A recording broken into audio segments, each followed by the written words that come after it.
Maravilha, estamos aqui.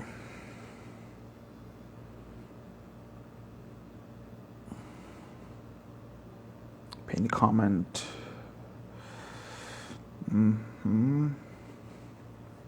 O irmão Cris já chegou.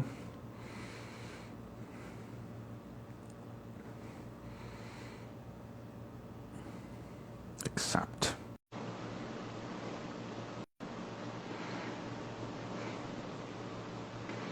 Eu já coloquei ele aqui para entrar. Maravilha. Olá, boa e aí, noite. Meu irmão? Tudo bom? Tudo certo. Tudo certo. E aí? Tudo certo, graças a Deus, tudo certo. Deixa eu ver se a Armadina chegou aqui. Não, ainda não. A irmã Lana tá aqui. A irmã Mari também. Boa noite. O pessoal tá entrando aqui. Só falta a irmã Edna. E aí, irmão Cris, o que você achou desse capítulo de hoje? Nossa. Legais, né? Muito.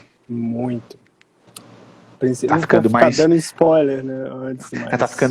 Tá ficando mais complexo, né? O livro. Bem mais. Aumentando a complexidade. Tá subindo de nível. Boa noite. Chegou a irmã Edna. Boa noite, irmã Edna. Boa noite.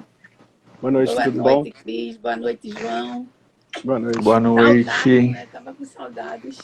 Verdade, né? Uma semana de distância, às vezes parece que passa mais rápido, às vezes parece que passa um pouco mais devagar. Tem semanas que mudam um pouco a sensação de tempo. Bom, pessoal, então a gente está, né, mais uma vez aqui para o estudo do livro Missionários da Luz. Esse é o dia 2, né, e essa é a parte 1.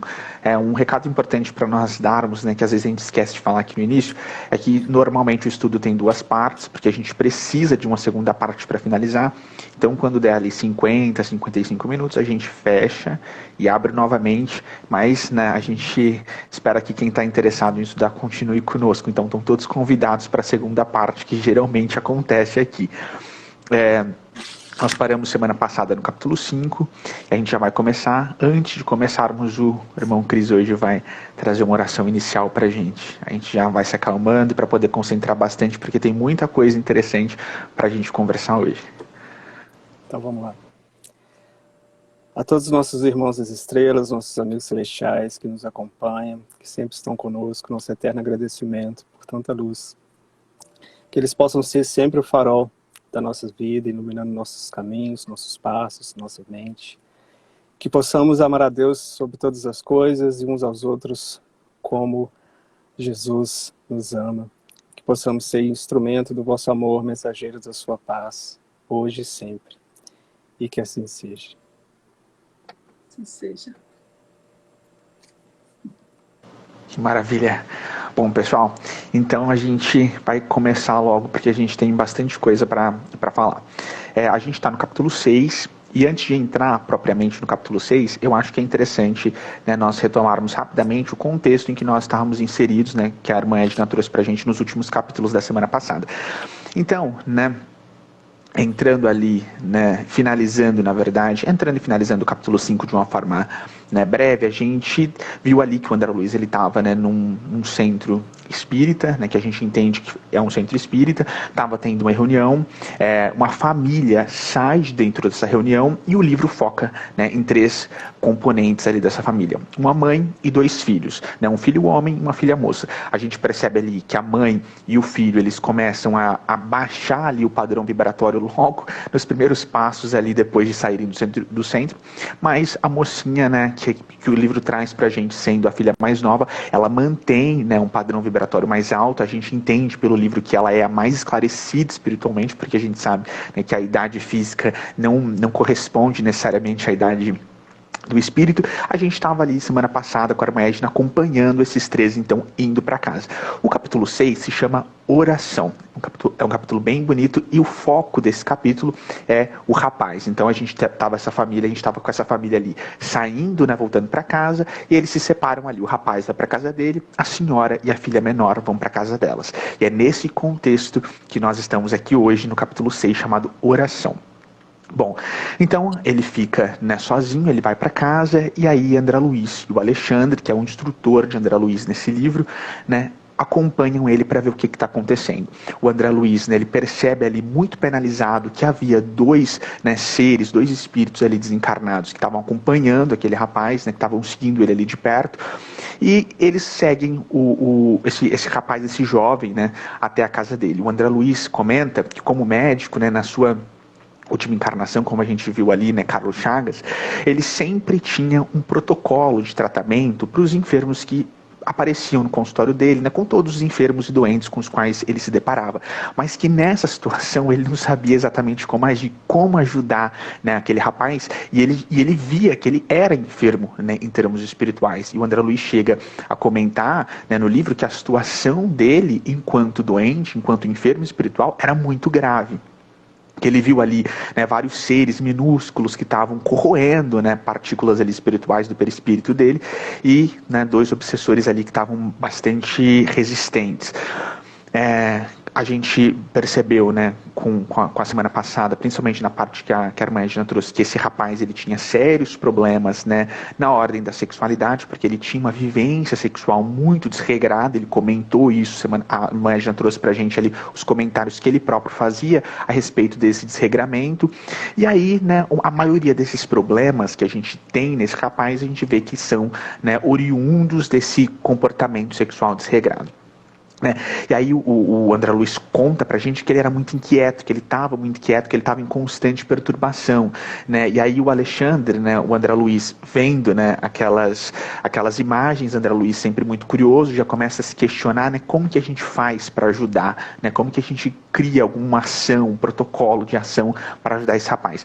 E o Alexandre, né, responde, né, que aquilo ali é um vampirismo, né, que está se dando naquele rapaz em múltiplas formas, como acho que foi a irmã Edna que comentou um pouco para a gente, né, das definições espirituais de vampirismo, né, e de onde surge essa ideia. E aí o Alexandre traz uma frase muito interessante. Ele fala assim, né, quando ele fala desses vampiros: aqueles que se desviaram do bem se reúnem para trocas magnéticas de baixa classe. E isso, né, seja no plano dos encarnados, seja no plano dos desencarnados, que é o que a gente está vendo aqui. Né, o Alexandre explica, né, que a ciência médica, ela vai, e a gente acredita muito nisso, né, que a ciência médica, a medicina, vai atingir assim, outro patamar, outro nível de tecnologia a partir do momento que começar a considerar que, para além de matéria, nós temos um espírito. Quando esse tratamento for mais holístico, a medicina vai dar um salto. E ele traz uma afirmação muito interessante para a gente. Ele diz assim: cada célula física é instrumento de determinada vibração mental. Então, esse capítulo aqui, a gente vai ter oração aqui como um mecanismo, né, de ação, mas a gente percebe muito que a saúde física, ela tem assim, absoluta correspondência, né, com a atitude mental do encarnado. E a gente está falando aqui da saúde física material mesmo, do corpo. Ele diz que, o Alexandre diz isso, ele diz que diariamente, né, com o nosso potencial gerador de energias latentes, estamos criando, renovando, aprimorando ou destruindo alguma coisa. E o Alexandre, ele traz uma outra afirmação assim incrível que vale a pena transcrever. Ele fala assim: cada filho de Deus deve ser o médico de si mesmo, e até a plena aceitação desta verdade, com as aplicações de seus princípios, a criatura estará sujeita a incessantes desequilíbrios. Então, no final das contas, né, por mais que a gente receba auxílio médico, se estivermos doentes por dentro, né, essas mazelas vão acabar refletindo no plano físico.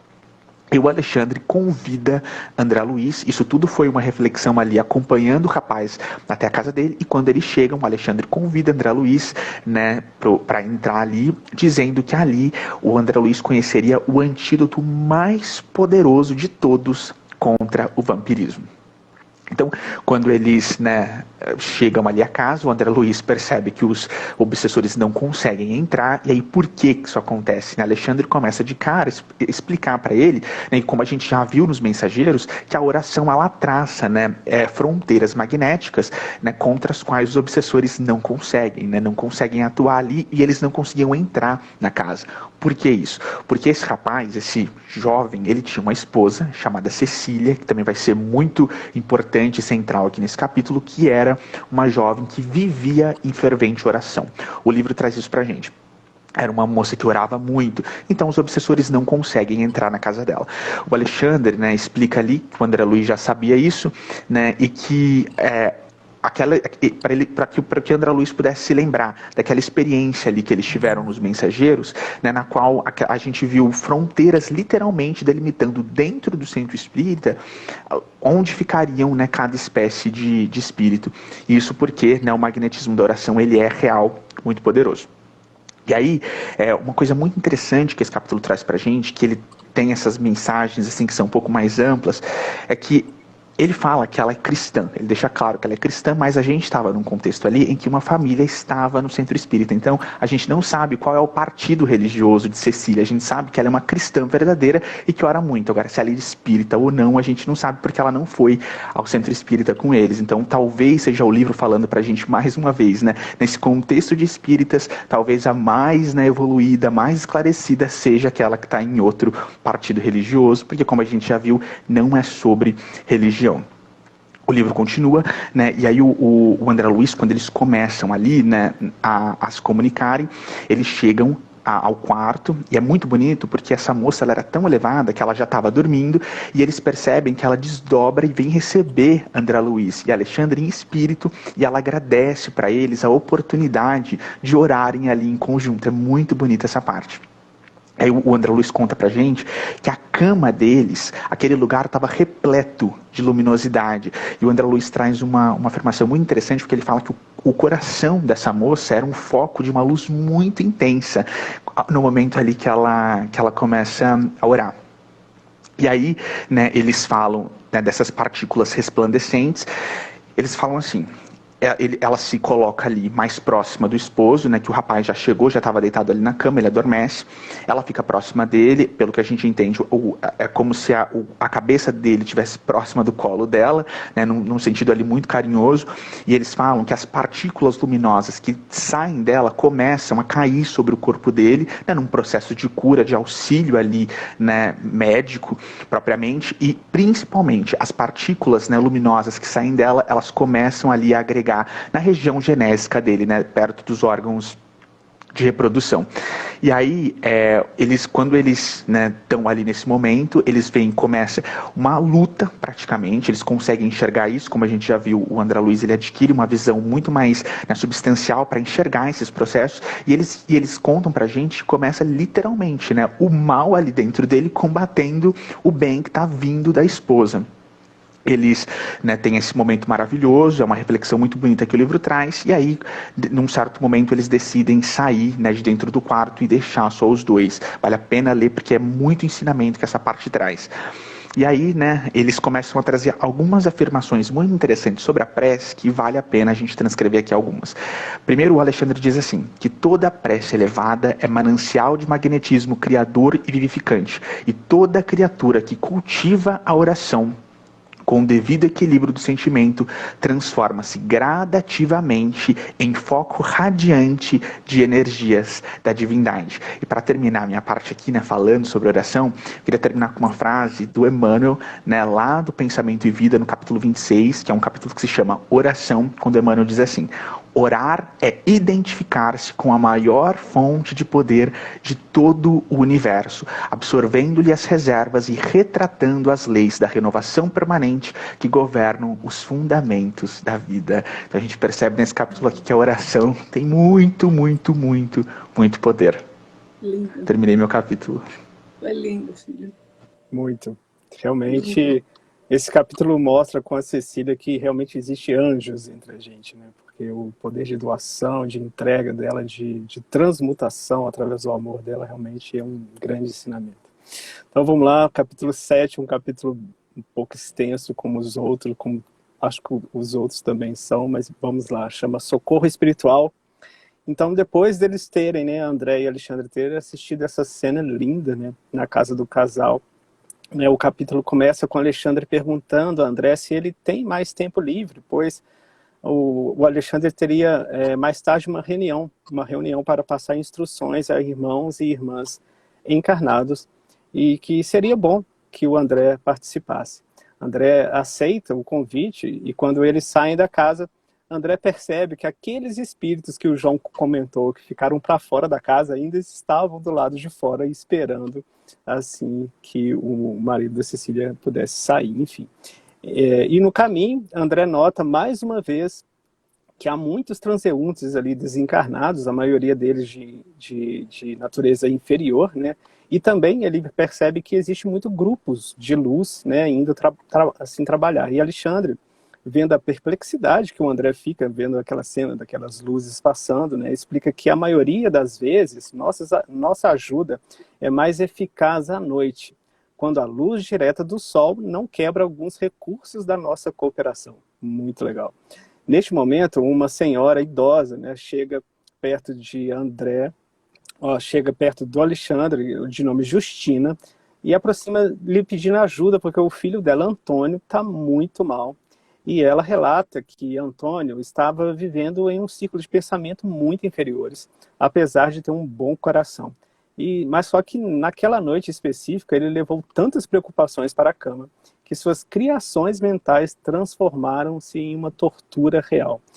Aí ela fala, que eu vou transcrever o que ela está falando, que ela tentei ajudá-lo, mas infelizmente seu desequilíbrio interno é tão grande que seu cérebro corre o risco de ter um derrame fatal. Mas ele ainda precisa de mais alguns dias aqui na Terra, porque acho que em 2 meses obterei indiretamente para a solução de todos os problemas que afetam a paz da família dele.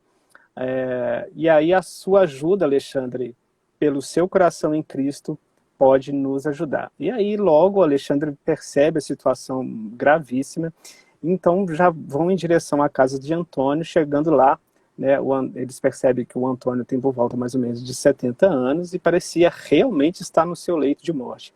André, né, com aquela visão, como o João comentou, ele consegue identificar claramente aquela frase pré-agônica em todas as expressões físicas e espirituais de Antônio. Ele estava quase completamente fora do corpo e com a respiração muito ofegante. André pôde ver tudo o que estava acontecendo ali dentro do corpo de Antônio, um caso grave de trombose que em uma das artérias do cérebro, com um AVC iminente. Alexandre coloca toda a atenção no cérebro perispiritual, e aí ele convoca o Antônio, como a gente sabe, né, a ajuda, a fé da pessoa também faz com que ela cure. Isso, na verdade, é fundamental, a gente já aprendeu isso com Jesus. Então, Antônio grita e fala assim: Antônio, fica acordado, você tem que nos ajudar a te ajudar. Antônio, de repente, abre os olhos espirituais, entendendo um pouco o aviso, né, aquela colocação que o Alexandre faz, e começa a cooperar, né, em benefício próprio. Alexandre decide chamar mentalmente um grupo de ajuda do irmão Francisco, que poderia estar ali por perto. Em poucos minutos, 8 espíritos, 4 irmãos e 4 irmãs entram na sala para ajudar. Francisco sugere chamar um irmão encarnado, o Afonso, que irá ser um doador de fluidos muito útil. Francisco já volta com Afonso em poucos minutos, né, e coloca as mãos de Afonso na testa de Antônio e começa a rezar profundamente. Mais uma vez, o poder e a tecnologia da oração.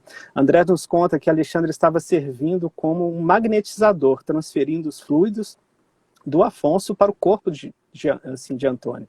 André pôde ver também profundamente a forma perispiritual de Antônio reunindo-se ao seu corpo físico, integrando célula por célula. Após 25 minutos da enorme intervenção magnética, e aí essa intervenção acaba, e aí o André percebe que o coágulo cerebral que estava dando um derrame é completamente dissolvido. O Alexandre avisa a Justina que esse procedimento magnético não iria durar mais do que 150 dias, quase 5 meses. E diz a ela que, para não se esquecer de avisar o Antônio, via a sua intuição sobre o cuidado que ele deveria ter com seus pensamentos à noite. Muitas pessoas aproveitam suas horas de descanso físico para criar fantasmas em seus pensamentos. A maioria dos casos de AVC acontecem à noite.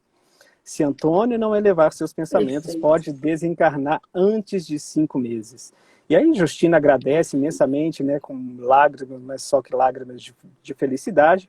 E assim que Afonso tira, essa parte é muito engraçada, porque assim que o Afonso tira as mãos da testa de Antônio, ele abre os olhos físicos e começa a gritar, socorro, socorro, ajuda. Aí as filhas dele entram, aquela confusão. E aí o Alexandre comenta uma coisa muito engraçada. Ele vira para o André e fala, olha, geralmente quando os nossos irmãos encarnados acordam já pedindo por socorro, é porque o nosso trabalho de assistência já terminou. Aí eles vão, né, de volta à rua, eles saem da casa de Antônio, e aí Francisco começa a explicar ao André que as suas atividades de socorro são integradas, né, justamente com instrutores do nosso lar, que são especializados nos casos de doenças graves e terminais, que realmente se tornam muito mais difíceis à noite. Durante o dia, os raios do sol destroem, né, a maioria das criações mentais inferiores dos doentes. Mas à noite, isso é muito interessante, mas à noite o magnetismo da Lua pode aumentar muito mais a criação de todos os tipos de pensamentos, bons ou ruins. Enquanto os encarnados gozam, e ele também comenta um trecho muito interessante, porque é como quando as pessoas estão precisando de ajuda, né? Então ele fala que enquanto os encarnados gozam de excelente saúde física, raramente compreende grandes lições evolutivas. Mas em seu leito de morte, as pessoas são mais gentis e mais humanas. A doença e a dor desfazem lentamente paredes de indiferença e orgulho. Então, uma maior compreensão se torna possível. Aí sim termina o capítulo. Esse capítulo realmente é muito interessante, traz muitas explicações, principalmente de como a gente pode se ter uma conexão com a Terra, ter uma conexão principalmente, né, com o nosso universo, o potencial que a Lua tem, né, de nos conectar. Se a Lua levanta as marés, 70% do nosso corpo é água. Você acha que não acontece nada com a água que está no nosso corpo quando a Lua está cheia? Sabe? É um poder de conexão, está tudo conectado, não tem como não desconectar. Vocês querem comentar alguma coisa? Então vamos lá. Capítulo 8, nos planos dos sonhos. Alexandre começa explicando a Francisco sobre a reunião, na qual né, dará instruções básicas de trabalho para os irmãos e irmãs encarnados, a fim de ajudá-los com alguns problemas, né, encontrados com a dificuldade né, do desenvolvimento da mediunidade e habilidades psíquicas. Francisco diz que adoraria poder trazer alguns colegas de trabalho que frequentemente trabalham com eles, para justamente esses colegas verem, né, esses irmãos que estão encarnados, né, ou seja, esses irmãos eles vão para lá, né, fora do corpo enquanto eles estão dormindo. Então o Francisco queria compartilhar esse conhecimento com os colegas dele. Alexandre explica a André nesse momento que o núcleo de alunos encarnados se tornou muito grande. No entanto, necessitam de algumas qualidades essenciais para o uso de todo o seu potencial mediúnico. Por isso, devemos compartilhar conhecimentos mais construtivos utilizando as horas do sono físico. A gente acha que a gente vai para a cama, mas a gente vai trabalhar muitas vezes. Há mais de 300 membros em nosso centro de estudo, mas apenas 32 conseguiram superar as sensações fisiológicas mais baixas, para assim assimilar nossas instruções. Ou seja, de 300, só 32 começaram a entender.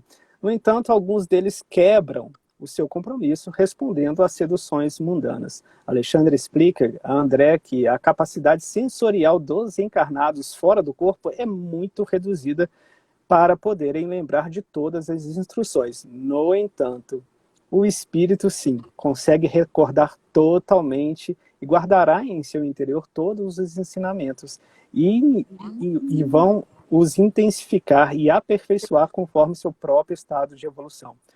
Todo mundo de boa vontade pode guardar mais memória, mesmo durante o dia, embora esteja um pouco inseguro sobre a origem exata de onde realmente eles lembram, né, de terem obtido esses conhecimentos. Com isso, podem, além de ajudar outros irmãos, superar suas próprias imperfeições. Quando os alunos acordarem após a reunião, eles irão experimentar um alívio impressionante, descanso, esperança e novos valores educacionais. Seus pensamentos se tornam mais cristalinos, seus sentimentos mais elevados, as suas orações mais respeitosas e produtivas.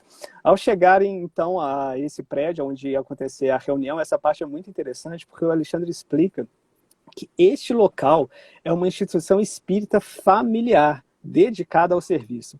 O espírito da família evangélica está vivo neste lugar de amor cristão, que o Espiritismo construiu com a ajuda de uma irmã missionária de Cristo. Aqui podemos realizar nosso trabalho com mais eficiência, porque isso também é uma outra tecnologia muito interessante. Ambientes familiares melhoram muito nossas instruções para os espíritos encarnados. Alexandre comenta que não devemos esquecer que grandes lições de Jesus foram dadas em ambientes familiares. A primeira, inclusive, né, na instituição cristã, né, foi justamente na casa de Pedro, em Cafarnaum.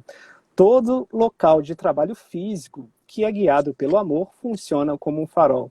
Minutos antes, né, da reunião começar, o Alexandre pergunta aos amigos mais próximos ali se está todo mundo ali, se tem alguém faltando, e aí eles comentam que sim, tem 2 faltando, Vieira e Marcondes. Alexandre explica que eles precisam começar às 2 da manhã, porque eles teriam que terminar exatamente às 4 da manhã, né, e recomenda ao assistente Sertório ir verificar o que está acontecendo. Esse horário é muito interessante, porque das 2 até as 4 é um horário onde as pessoas realmente, onde elas estão dormindo, elas podem realmente sair do corpo mais efetivamente, obter conhecimento e voltar, e ter um tempo hábil para assimilar, para o perispírito realmente voltar e aí acordar lá para 6, 7 horas da manhã. Então tem uma mecânica muito interessante. Alexandre lembra a Sertório que se Vieira e Marcondes estiverem sobre baixa influência, deixam onde estão. Alexandre permite que o André vá junto a Sertório para justamente ele obter mais conhecimento, enquanto a reunião não começa. Então, já no caminho, né, Sertório começa a explicar ao André que a maioria dos encarnados não tem a menor noção, né, do trabalho que realizam durante o sono físico, como comentamos. Se os humanos tivessem mais preparação espiritual, fariam grandes realizações na área psíquica, por causa dessas peculiaridades. Inconscientes, a maioria de seus desencarnados, né, na parte noturna, vão em busca, né, de desejos mais baixos, escondidos durante o dia, mas abrindo suas próprias defesas devido à falta da consciência espiritual. André e Sertório já chegam na casa de Vieira e se deparam com um ambiente bem estranho. O Vieira, na verdade, ali era um homem mais idoso, né, que estava ali dormindo, mas o André começa a perceber, justamente com aquela visão mais aprimorada, que o corpo perispiritual dele estava quase desconectado do corpo físico. E aí Vieira, né, percebe que ele estava ali, sufocado ali numa profunda angústia, né, porque ele estava emitindo alguns gritos, inclusive, então ele estava num estado de terror mesmo. E ao lado dele, um espírito muito sombrio, fazendo gestos muito estranhos que realmente o André não estava entendendo.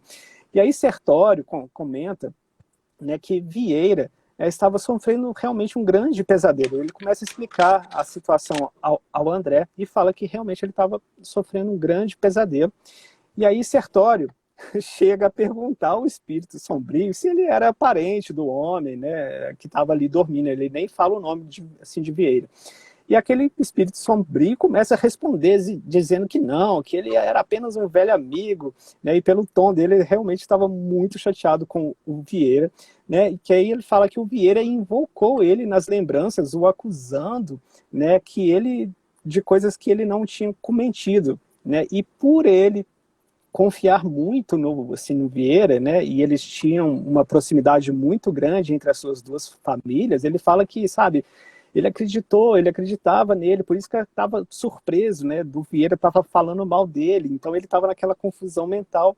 E aí Sertório entende toda a situação, né, e vê que realmente seria em vão, né, passar qualquer ensinamento edificante àquele espírito, né, e André, mais uma vez, né, tenta, tenta amenizar a situação, só que Vieira, né, justamente explica ao André que, olha, eu vou até descrever aqui o que o Vieira falou, que na verdade uma vez que Vieira possibilitou a presença dele ali, ou seja, o Vieira invocou, né, removê-lo dali não era uma tarefa compatível com a sua posição atual, mas que ele poderia ajudar sim o Vieira, simplesmente despertando do sono. Aí Sertório dá um grito gigante, né, e o Vieira acorda, né, justamente muito confuso e falando, nossa, eu tive um pesadelo com o fantasma do velho Barbosa, muito engraçado.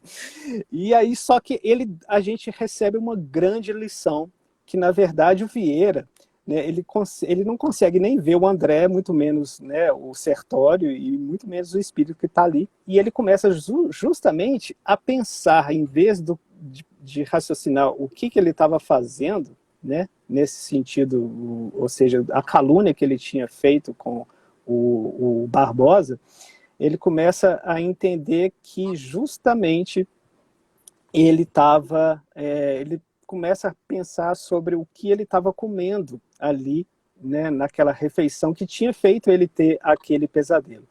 André e Sertório foram, né, deixam aquela situação, ver a situação do Vieira e vão atrás do Marcondes. E aí, logo depois, já no apartamento de Marcondes, né, ele chega, né, e os dois chegam e encontram uma situação muito constrangedora e embaraçosa. Marcondes estava praticamente desconectado do seu corpo físico, junto a 3 espíritos femininos provindas das zonas muito inferiores. Em uma postura muito comprometedora, esses 3 espíritos, né, com uma expressão zombeteira ainda, vendo de repente, né, Marcondes vê aquela situação muito constrangedora e não consegue esconder sua surpresa, né, de total ali envergonhado perante ao André e ao Sertório, e ele esforça para dar algum tipo de explicação sobre aquilo que estava acontecendo, e ele fala que não sabe como aquilo aconteceu, enfim. Diante dessa cena constrangedora, as 3 mulheres muito densas se aproximam de Sertório, que se mantém muito calmo, e elas começam a dizer coisas assim, tipo, olha, você não vai levar o Marcondes é nosso, ele é muito fraco, né? E também temos cursos de prazer, Marcondes não vai embora. E André, né, já ali, né, desconcertado com aquela situação, vendo as mulheres agredindo o Sertório e o Sertório mantendo aquela calma, né, ele ia abrir a boca para falar alguma coisa quando o Sertório o interrompe dizendo, André, controle 1 minuto de atenção. As provocações dos planos inferiores podem nos fazer perder 1 século. Perfeito. Sem hesitar, né, diante daquela situação muito constrangedora, eles vão embora. E Sertório comenta que, por impregnação mental, Marcondes deve recordar dessa lamentável cena amanhã com lembranças muito desagradáveis. E que essas lembranças vão durar por muito tempo até que a sua repugnância pelo mal se aprimore e que devemos relatar tudo o que aconteceu a Alexandre. Esse capítulo é muito grande, mas chegou ao fim e realmente são muitos ensinamentos. Principalmente, né, o Vieira, ele acha um motivo, né, daquela falha dele, né, daquela invocação, não no que ele fez, mas sim em coisas fisiológicas. Né? Ele acha que comeu alguma coisa e passou mal. E realmente ele falou mal de um espírito desencarnado, e ele já estava numa situação muito inferior. E o Marcondes né, por mais que ele escondia os desejos durante o dia, à noite, liberto do corpo, ele ia ressonar com aquilo. Então, a reforma íntima realmente é importante, como a gente sempre refaz aqui. Não adianta você reprimir, você tem que entender e transmutar, né? Usar o coração sempre, como a gente vem falando aqui. Perfeito, viu? Maravilha. Então, seguindo, né, João? Vamos seguir. O próximo capítulo é o capítulo 9, que também é bastante grande, né? Mas assim, é uma palestra, um grande ensinamento de Alexandre. E o nome do capítulo é Mediunidade e Fenômeno. Então, ele vai falar nesse capítulo todo, que eu achei fundamental, sobre a mediunidade, sobre os médiuns. E aí, o André Luiz, com o Sertório, foi convidado para participar dessa assembleia, essa palestra, né? Porque o instrutor que fala é o Alexandre. E Alexandre, ele tem uma condição espiritual muito elevada, que André Luiz ficou muito impressionado, porque até então não tinha visto. Quanto mais o espírito é elevado, mais ele é humilde. Né? A gente observa muito isso, a humildade acima de tudo. Então, o salão era muito grande e o Alexandre ali estava à frente, eu imagino assim uma tribuna, né? E o André Luiz, com o Sertório, entrou no ambiente e viu que havia muitos alunos, inclusive os alunos do próprio Alexandre, que eram mais próximos, eles eram que faziam as perguntas com antecedência, entregava ao Alexandre, o Alexandre lia as perguntas e dali ele tinha ali a intuição, era uma coisa assim de improviso, entre aspas, para falar sobre aquele tema necessário no momento. Porque o André Luiz perguntou ao Sertório qual seria o tema, e ele explicou que era dessa forma. Então, havia ali uma quantidade mais ou menos de 100 pessoas encarnadas que estavam afastadas do corpo físico, ou seja, no processo de desdobramento, no processo de emancipação da alma, que os meninos já falaram, a partir das 14 horas, das 2 horas da manhã em diante, é que o espírito ele vai para o terceiro estágio do sono mais profundo e é onde se afasta do corpo a essa emancipação e é conduzido. Isso é de acordo também com o estágio de cada um.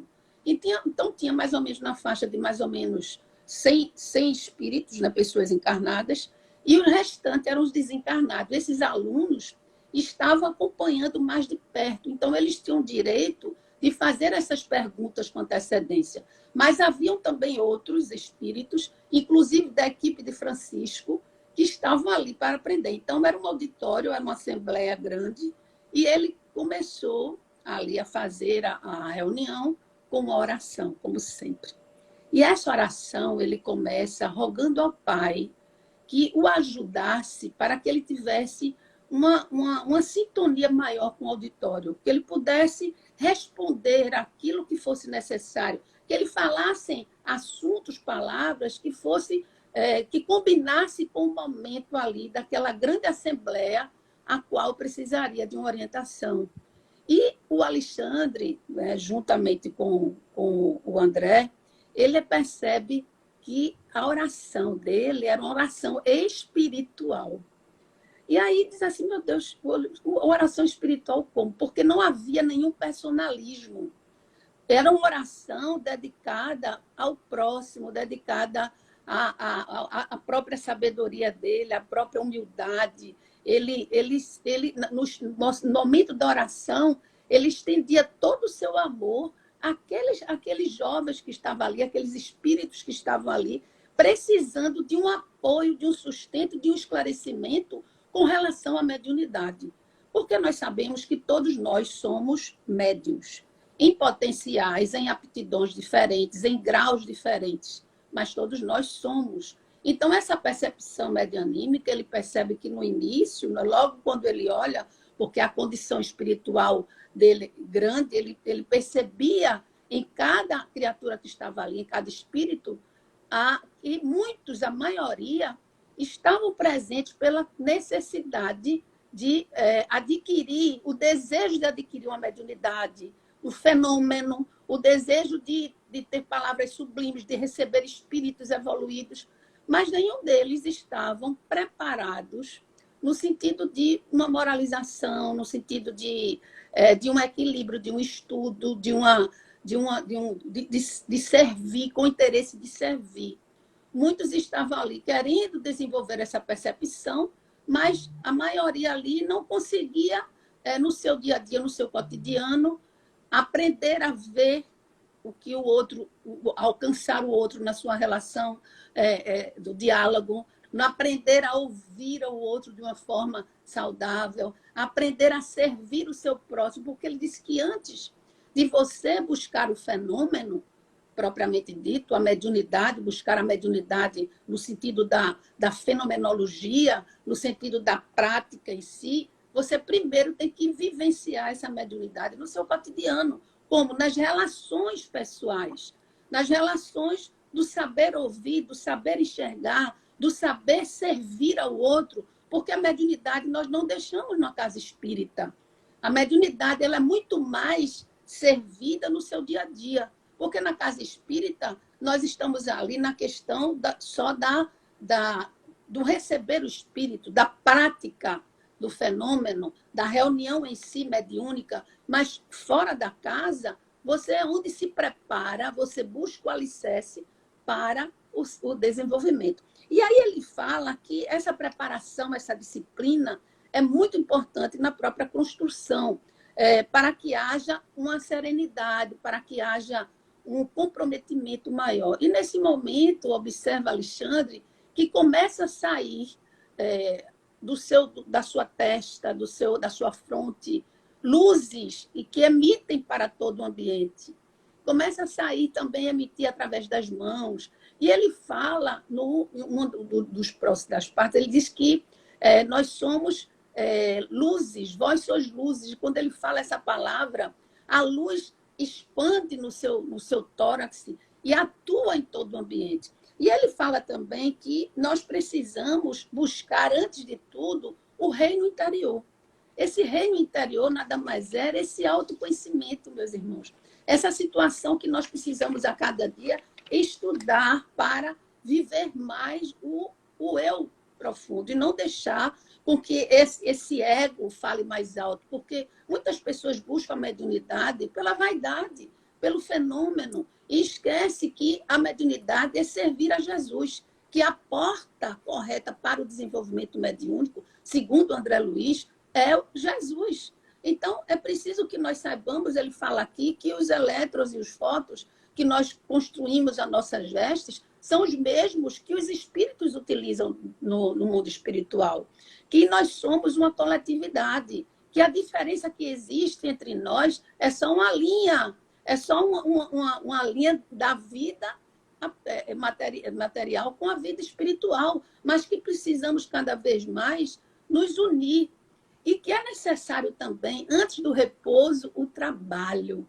É necessário também nós aceitarmos com dignidade qualquer tipo de trabalho. Tem pessoas que negam. Eu me lembrei do primeiro livro Nosso Lar, que aquela senhora, todo o trabalho que era oferecido, ela dizia, falava um defeito, dizia que não gostava. Então, é preciso que nós aceitemos qualquer tipo de atividade, porque a atividade ela tem que ser começada do nível mais baixo, para galgarmos um nível superior. E aí a gente lembra, né, de como nós construímos uma casa.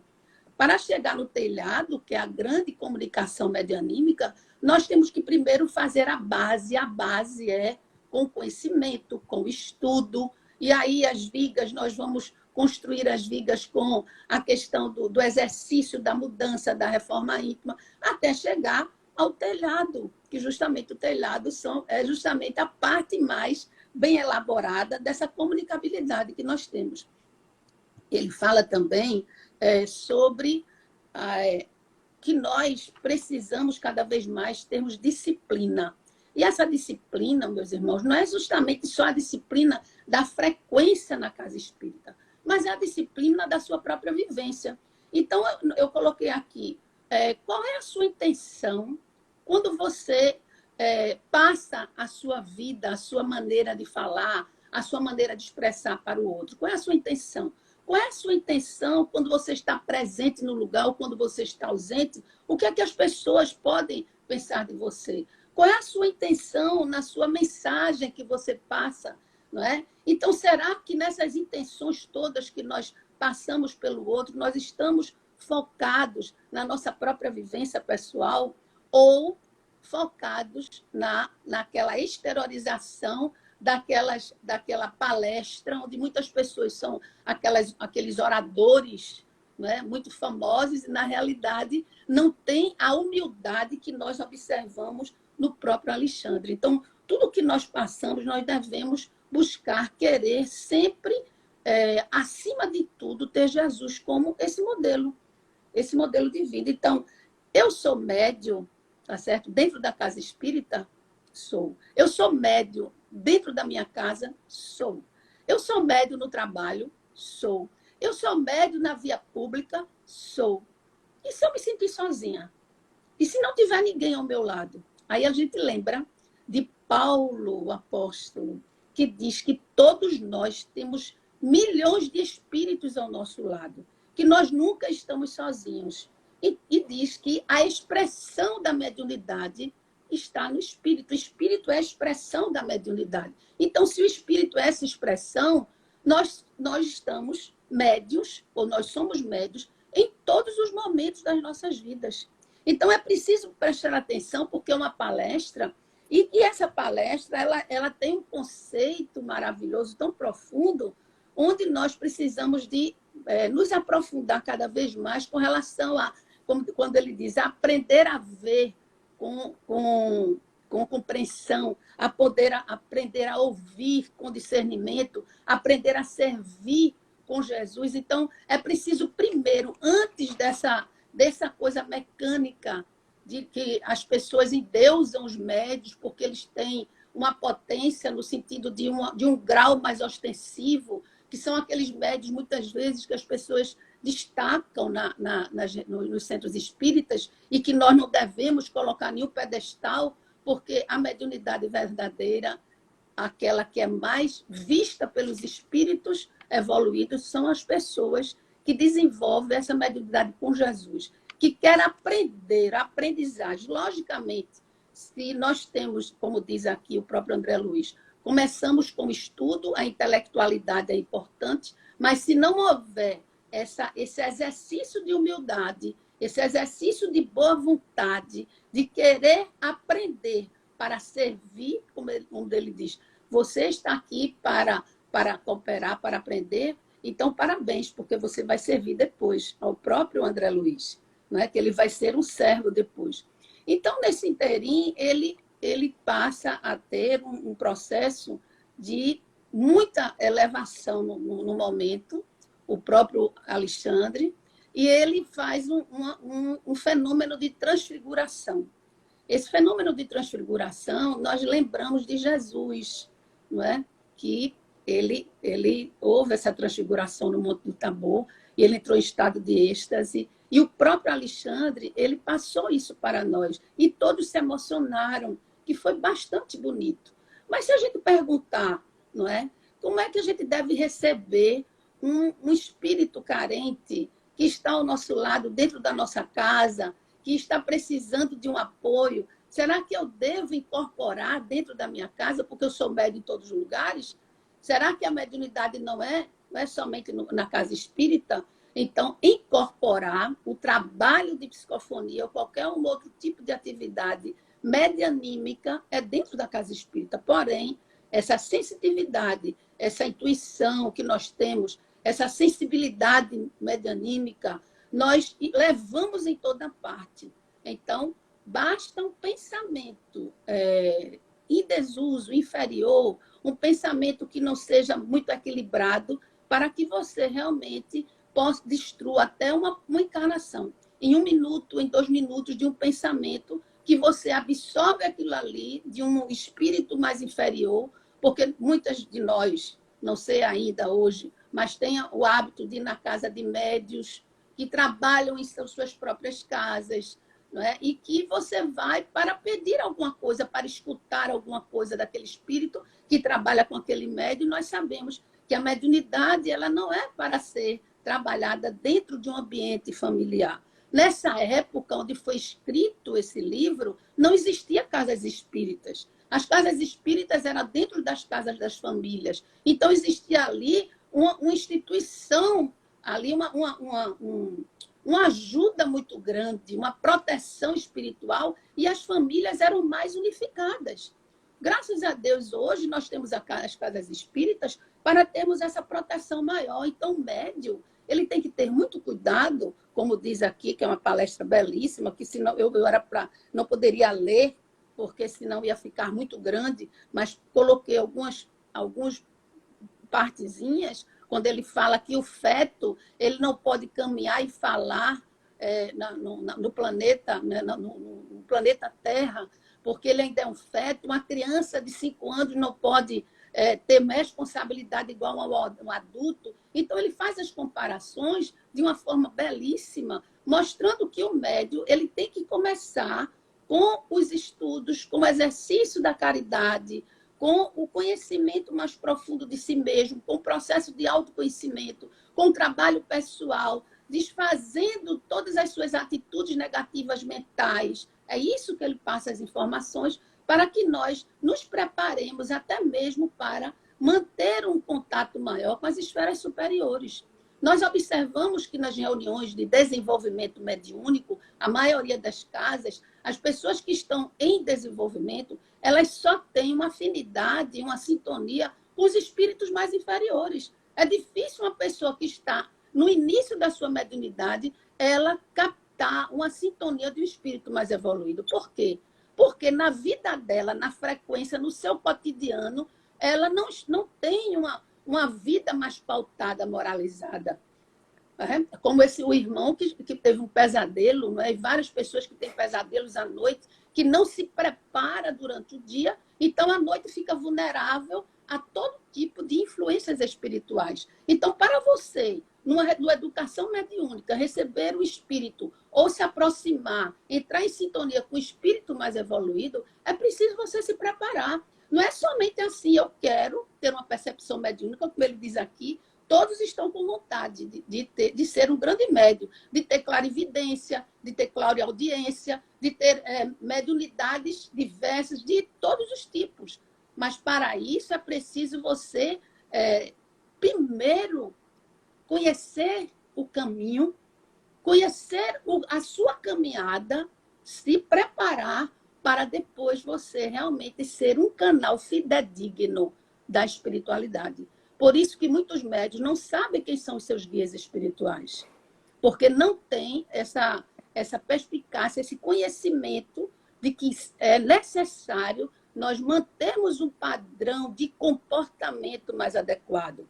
E aí fala muito bem nas questões dos vícios diversos que nós temos e que precisamos nos abster. Não é somente nos dias das reuniões que você deve se abster, não é? Ter um pensamento mais amor. Eu observo muito antigamente, não é?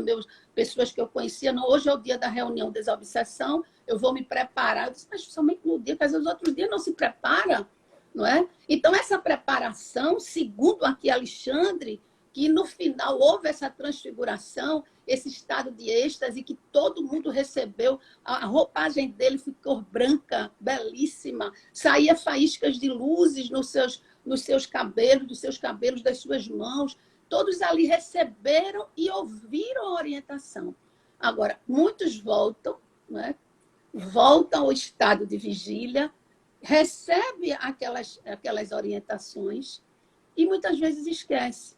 E nós não podemos esquecer de que nós nos comprometemos antes de reencarnar e que é necessário, acima de tudo, nós cumprirmos com a nossa tarefa de evangelizadores. Porque o evangelizador de almas, primeiro ele se auto-evangeliza. Eu tenho que me evangelizar para ser um canal para evangelizar o meu próximo. Então, esse capítulo é todo ele falando, não é?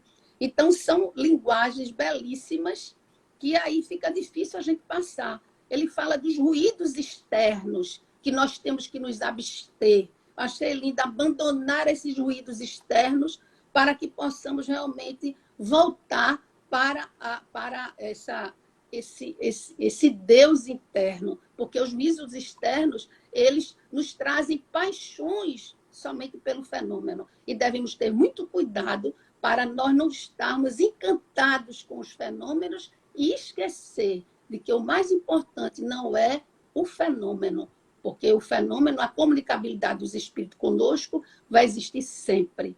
Mas o mais importante somos nós comungarmos das nossas vestes espirituais, das nossas núpcias. Por isso que naquela passagem de Jesus, aquela pessoa que não estava com a veste nupcial, não é, com a veste realmente preparada, ela foi retirada do ambiente. Não sei se vocês estão lembrados dessa passagem, né, João? Que João, ele é excelente para lembrar as passagens da Bíblia, dos ensinamentos de Jesus. Mas aquele que você, o que foi que veio fazer aqui? Você não está devidamente preparado. Então, meus irmãos, para nós não sermos retirados do ambiente a qual nós tanto queríamos e pedimos a Jesus para participar, precisamos realmente preparar interiormente, cada um de nós, nos prepararmos para sermos fiéis a Jesus, fiéis a Deus, e não sermos fiéis ao grande instrumento de espíritos intelectualizados. Pode ser até os pseudo-sábios, muitas vezes, mas temos que ser fiéis a Jesus, porque aí nós vamos estar sendo assistidos sempre pelos amigos espirituais, para nós não cairmos em tentação. Deus abençoe a todos. Esse foi o capítulo que eu achei assim muito profundo, o 9º, porque são palavras, ficaria bonito se eu lesse, mas a leitura seria muito grande. E o capítulo 10 é o capítulo que eu adoro desse livro, né? Porque fala sobre a materialização. Nós vamos cortar agora? Vamos cortar ou pode falar? Pode começar. Não, pessoal, para a gente conseguir salvar, a gente vai ter que cortar agora, né, porque deu tempo, a gente vai precisar de mais tempo para finalizar. Então a gente vai fechar aqui a live agora e em poucos segundos a gente está... Pode... Eu queria falar para as pessoas que esse capítulo 10 é um capítulo muito importante, porque fala das reuniões de materialização. Então, essas reuniões de materialização, como era antigamente, como elas são realizadas agora atualmente. Então, vamos aguardar. Pessoal, vou fechar aqui para salvar e a gente já volta em poucos segundos, tá?